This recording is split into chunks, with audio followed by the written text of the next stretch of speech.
Hello everyone. तो दोस्तों आज की वीडियो में हम देखने वाले हैं जनसंचार पत्रकारिता और पत्रों से संबंधित ऐसे सवालों को जो इम्पोर्टेंट होने के साथ साथ आपके एग्जाम्स में भी रिपीटेड हैं। उन्हीं सवालों को आज हम देखने वाले हैं। बहुत ही कम सवाल इस वीडियो में हैं, लेकिन जितने भी हैं सारे के सारे इंपॉर्टेंट हैं। इसीलिए जो भी क्वेश्चन आपको नहीं आता उसको अपनी नोटबुक में नोट भी कर लेना है। तो चलिए दोस्तों साथ मिलकर आज की वीडियो को भी स्टार्ट करते हैं।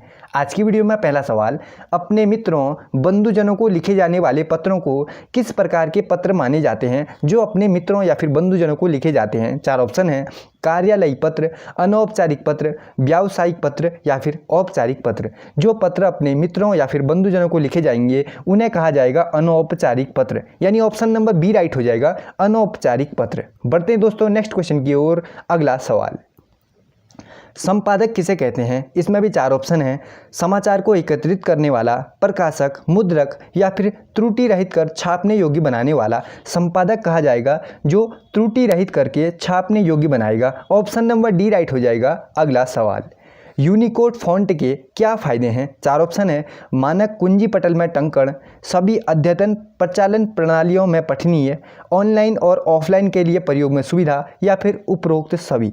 यूनिकोड फॉन्ट के फ़ायदे हैं, मानक कुंजी पटल में टाइपिंग, सभी अद्यतन प्रचालन प्रणालियों में पठनीय भी है और ऑनलाइन या फिर ऑफलाइन के लिए प्रयोग में सुविधा भी है।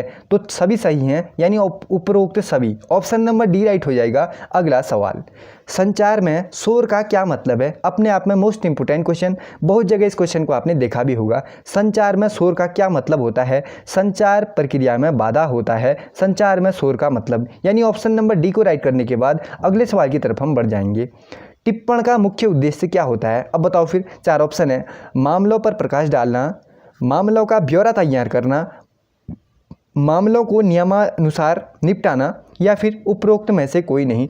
टिप्पण का मुख्य उद्देश्य होता है मामलों को नियमानुसार निपटाना। ऑप्शन नंबर बी राइट हो जाएगा। अगला सवाल, जो पत्र सरकारी विभागों संबद्ध अधीनस्थ और स्वायत्तशासी निकायों, विदेशी सरकारों, राज्य सरकारों, स्वैच्छिक संस्थाओं अथवा व्यक्तियों को लिखा जाता है उसे कैसा पत्र कहेंगे। चार ऑप्शन हैं, परिपत्र, सरकारी पत्र, अर्ध सरकारी पत्र या फिर अनुस्मारक। अब बताओ फिर क्या हो जाएगा इसका बिल्कुल राइट ऑप्शन, उन्हें कहा जाएगा सरकारी पत्र। ऑप्शन नंबर बी को राइट कर लेते हैं। अगला सवाल, समाचार लेखन की सबसे प्रचलित, प्रभावी और लोकप्रिय शैली कौन सी है। आप सभी को पता होगा उल्टा पिरामिड शैली है समाचार लेखन की सबसे प्रचलित, प्रभावी और लोकप्रिय शैली। ऑप्शन नंबर बी को राइट करने के बाद अगला सवाल, अर्ध सरकारी पत्र के प्रारूप में प्रेषक का नाम एवं पदनाम होता है। कहाँ होता है वो आपको बताना है। बाईं ओर अंत में, दाईं ओर अंत में, बाईं ओर शीर्ष पर या फिर दाईं ओर शीर्ष पर।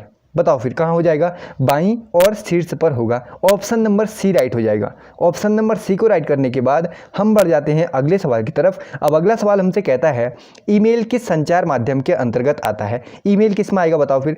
श्रव्य माध्यम, मुद्रण माध्यम, परंपरागत माध्यम या फिर आधुनिक दृश्य माध्यम। ईमेल किसके अंतर्गत आएगा, किस जनसंचार माध्यम के अंतर्गत आएगा।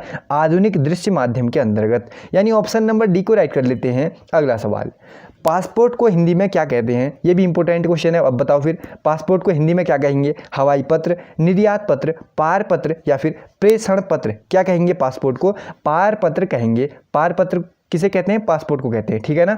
ऑप्शन नंबर सी राइट कर लेते हैं। अगला सवाल, अब अगले सवाल में हमसे पूछा गया समाचार लेखन की सबसे प्रचलित, प्रभावी और लोकप्रिय शैली कौन सी है। चलो इसको तो ये रिपीट वाला क्वेश्चन आ गया, इसको तो हम बना चुके हैं उल्टा पिरामिड शैली। हम यहाँ पर क्वेश्चन बना चुके हैं कहाँ तक, 10 तक बना चुके हैं। 11वां सवाल हमसे कहता है, किसी भी विचाराधीन पत्र अथवा प्रकरण को निपटाने के लिए उस पर राय, मंतव्य और आदेश निर्देश दिया जाता है उसको क्या कहते हैं। अब बताओ फिर क्या कहते हैं। निविदा, टिप्पण, विज्ञप्ति या फिर प्रतिवेदन। उसे कहा जाता है टिप्पण। जब किसी विचाराधीन पत्र अथवा प्रकरण को निपटाने के लिए उस पर राय, मंतव्य और आदेश निर्देश दिया जाता है उसे कहा जाता है टिप्पण। ऑप्शन नंबर बी को राइट करते हैं। अगला सवाल, एंकर बाइट किसे कहते हैं। अब बताओ फिर एंकर बाइट क्या कहलाएगा। एंकर द्वारा विस्तृत समाचार बताने को, एंकर द्वारा मुख्य समाचार पढ़ने को, एंकर द्वारा किसी समाचार की पुष्टि हेतु वीडियो या कथन दिखाने को या फिर उपरोक्त में से कोई नहीं। एंकर बाइट कहा जाएगा एंकर के द्वारा किसी समाचार की पुष्टि हेतु वीडियो या फिर कथन दिखाने को ही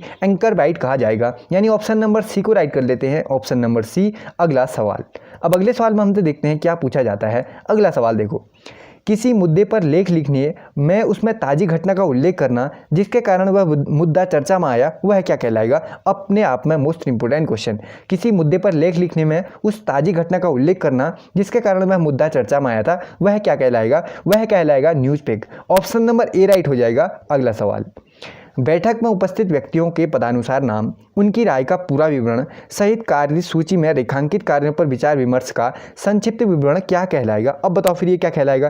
कार्यवृत्त, प्रेस विज्ञप्ति, परिपत्र या फिर इनमें से कोई नहीं? यह कहलाएगा कार्यवृत्त। ऑप्शन नंबर ए को राइट करते हैं। अगला सवाल, प्रारूप लेखन का क्या अर्थ है? बताओ प्रारूप लेखन का अर्थ। 4 ऑप्शन है। गहन भावों से युक्त वाक्य का विस्तार करना, पत्र का कच्चा रूप तैयार करना, नियुक्ति के लिए कार्यालयी आदेश या फिर आवेदन पत्र में लिखी जाने वाली टिप्पणी। प्रारूप क्या कहलाएगा वो आपको बताना है। क्या कहलाएगा? किसी पत्र के कच्चे रूप को तैयार करना, किसी पत्र का कच्चा रूप तैयार करना ही कहलाएगा प्रारूप लेखन। तो ऑप्शन नंबर बी क्या हो जाएगा? यहाँ पर राइट ऑप्शन हो जाएगा। तो दोस्तों जनसंचार, पत्रकारिता और जो ये पत्र होते हैं शासकीय, अर्धशासकीय, इनसे रिलेटेड ये ऐसे कुछ सवाल थे जो रिपीट हो रहे थे, अपने आप में इंपॉर्टेंट थे। तो मुझे लगा इसकी एक वीडियो बनाकर आप लोगों के साथ भी शेयर करना चाहिए, तो इसलिए मैंने ये वीडियो बना दी। आई होप कि दोस्तों वीडियो आपको अच्छी लगी होगी। हमारी वीडियो से जरूर आपको कुछ ना कुछ सीखने को मिलता रहता होगा। अगर ऐसा है तो अपने तैयारी करने वाले दोस्तों के साथ वीडियो को शेयर करना बिल्कुल मत भूलना। उन्हीं दोस्तों के साथ शेयर किया करो जो आगामी किसी भी परीक्षा की तैयारी कर रहे हैं, बस उन्हीं के साथ क्या किया करो, वीडियो को शेयर किया करो। मैं मिलूंगा आपसे अगली नई वीडियो में बहुत जल्द मुलाकात होगी अगली नई वीडियो में। तब तक के लिए जय हिंद।